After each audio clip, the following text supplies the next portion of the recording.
You ask Tiger to solve. This deals with linear equations with one unknown. The final result is k equals 4.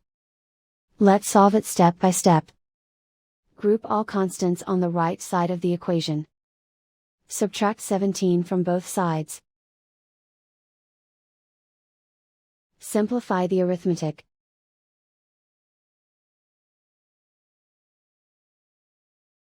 Isolate the k. Divide both sides by -4. Cancel out the negatives.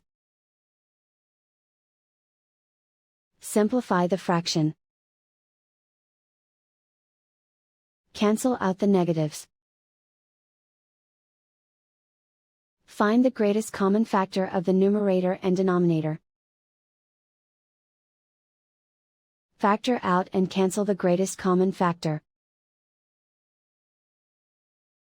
And so the final result is k equals 4.